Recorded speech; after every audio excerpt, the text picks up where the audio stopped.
संदीप जी, आप हमारे पास किस चीज का ट्रीटमेंट लेने आए थे? मेरे को ना अस्थमा की दिक्कत थी बहुत ज्यादा डॉक्टर अच्छा जी। साहब। तो मैं ना कहीं जैसे थोड़ी सर्दी का मौसम आता था ना, तो मेरे को सांस लेने में बहुत ज्यादा दिक्कत होती, बलगम बढ़ता था, छींकें आती थी। संदीप जी, ये प्रॉब्लम आपको कितने टाइम से थी? मैं 2009 से ये आपको कंटिन्यू प्रॉब्लम थी? प्रॉब्लम थी।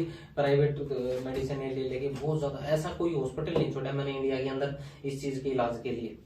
अच्छा, तो संदीप जी, अब आपको कितना रिलीफ है हमारे ट्रीटमेंट से? मैं 90% ठीक हो गया हूँ। मैं एक एथलीट हूँ इंडिया टीम में। हाँ जी। ठीक है, मैं 10 साल से वर्ल्ड चैंपियन हूँ, लेकिन 3 साल का मेरा गैप रहा इस बीमारी की वजह से।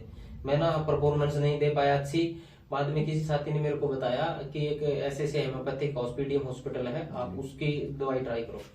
अच्छा जी, तो जी हमारे पास आने से पहले आपने कहाँ कहाँ और ट्रीटमेंट लिया इस अस्थमा के लिए? तो मैं डॉक्टर साहब मैं आपको बताता हूँ, मैंने ना कम से कम 20-25 कंट्री जा चुका हूँ। मैं आउट ऑफ कंट्री तक की दवाई लेके चुका हूँ, बड़े बड़े डॉक्टरों से सलाह ले चुका हूँ। लेकिन कहीं पे भी ना मेरे को ना, बस जब तक मेडिसिन लेते हैं ना, जब तक ठीक रहता हूँ, उसके बाद फिर 10-15 दिन बाद फिर स्टार्ट हो जाता है। ठीक है। तो आपने जब आप किस समस्या से पीड़ित थे, तो कभी आपने ये सोचा था कि आप आज 90% अपना रिलीफ बता रहे हो कि कभी आप ऐसे हो पाओगे आगे? यानी कि दोबारा जन्म लिया है। मैं ऐसे पेशेंट देखे हैं मैंने इस चीज की, उनकी लाइफ बिल्कुल जीरो होती है, कभी भी कुछ भी हो सकता है उनके साथ। लेकिन आज मैं ना बिल्कुल फिट हूँ। मैंने ये मेडिसिन स्टार्ट की है, उसके बाद तो मैं 2 बार वर्ल्ड चैंपियनशिप में स्वर्ण पदक विजेता रह चुका हूँ। अच्छा जी, तो संदीप जी, आपने जब हमारा ट्रीटमेंट स्टार्ट किया था, तो आपको किस हद तक ऐसा लगा कि इससे कोई साइड इफेक्ट है, या स्टार्टिंग में बढ़ी हो, या फिर वैसा ही रहा हो नॉर्मल? जब से मैंने एक स्टार्टिंग लिया ना ये, तो एक टाइम ना बढ़ गई थी जी। ये, जैसे 70% है तो वो 80% हो गई थी। लेकिन ना एक हफ्ते बाद उसका रिजल्ट आया मेरे पास। रिजल्ट आया? मैं जैसे रनिंग करता था, हमें एथलीट है, रनिंग करनी पड़ती है, स्ट्रेंथ ट्रेनिंग करनी पड़ती है। तो जैसे ना मैंने ये मेडिसिन यूज की, तो प्रोटीन वगैरह सब कुछ बंद कर दिए थे। तो मेरे को अंदर ही फील हुआ कि मेरी स्टेमिना कैसे बढ़ रही है।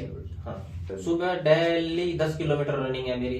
ठीक है, यानी कि मैं कोई ये कहता नहीं कि भाई हाँ भाई मैं तकड़ा हूँ, तो मैं इतना विश्वास रखता हूँ कि मैं उसकी टक्कर दे सकता हूँ। अच्छा जी। हाँ। तो संदीप जी, जैसे आपने बताया कि आप अभी बिल्कुल ठीक हैं, हाँ तो हम अभी आपका लास्ट ट्रीटमेंट, इस मंथ का ट्रीटमेंट देंगे जी। आप ये ट्रीटमेंट कंटिन्यू लें इस मंथ का। अगर आगे आपको प्रॉब्लम होती है, अगर आपको लगे कि मुझे दिखाना है दोबारा, तो आप जरूर आए।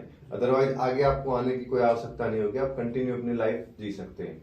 तो संदीप जी, हम ये चाहते हैं कि हमारे जो और ऑनलाइन पेशेंट्स हमें देखेंगे, आप उन इस समस्या से जो पीड़ित हैं, उन्हें आप क्या कहना चाहेंगे? भाई मैं तो सबसे पहले उनको यही कहना चाहूंगा कि एलर्जी के नाम से अगर कोई भी दिक्कत है ना, तो पीडीएम हॉस्पिटल से संपर्क के। ठीक है ना, देखो इन्होंने मेरे को कुछ वो कहा कि भाई ये है, मैं ठीक हुआ हूँ, अपना कीमती समय निकाल के आया हूँ, मेडिसिन लेने के लिए आया था, तो इन्होंने बताया सर ऐसे ऐसे बात है।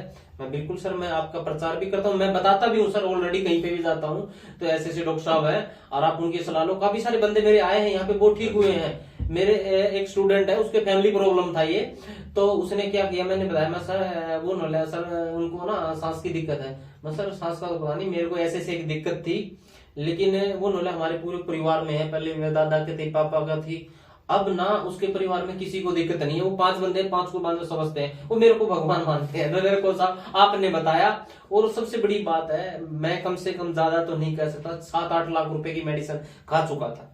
इतने टेस्ट, ये अगर मेडिसिन लेने के लिए जाते थे तो कम से कम ना 10-15 हजार का बिल बनाते थे। वो इतने टेस्ट बताते थे कि ये है वो है फलाना ढिमका। लेकिन यहाँ है बिल्कुल बढ़िया सारी चीज है ना, हर आदमी ना मेडिसिन ले सकता है। ठीक है। तो संदीप जी, कुछ ऐसे काम जो आप इस बीमारी से पीड़ित थे तब नहीं कर पाते थे, और आज आप उनको बहुत अच्छे से कर पा रहे हो।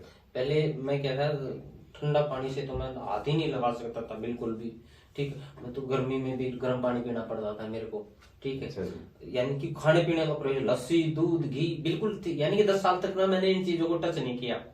अब तो मैं दूध भी खाता हूँ, लस्सी भी खाता हूँ, सब कुछ खाता हूँ, जूस भी पीता हूँ। ओके, बहुत बहुत धन्यवाद संदीप जी आपका। जैसे संदीप जी ने अपनी समस्या से राहत पाई है, वैसे अगर आप भी इस प्रॉब्लम से पीड़ित हैं, तो हमारा ऑनलाइन ट्रीटमेंट या ऑफलाइन ट्रीटमेंट ले सकते हैं। दिए गए नंबर पे आप अपना कांटेक्ट करें, हमारी टीम आपको रिस्पॉन्स करेगी, सारी प्रोसेस आपको समझाएगी। अदर जो हमारे पुराने पेशेंट हैं जो इस वीडियो को देख रहे हैं, उन्हें किस हद तक रिलीफ है, कितना उन्हें रिलीफ है या नहीं भी है, वो भी अपने कमेंट करके हमें बताएं ताकि हम हमारे ट्रीटमेंट में और इम्प्रूवमेंट करें। आज के लिए इतना ही, मिलते हैं अगले वीडियो में। Thank you.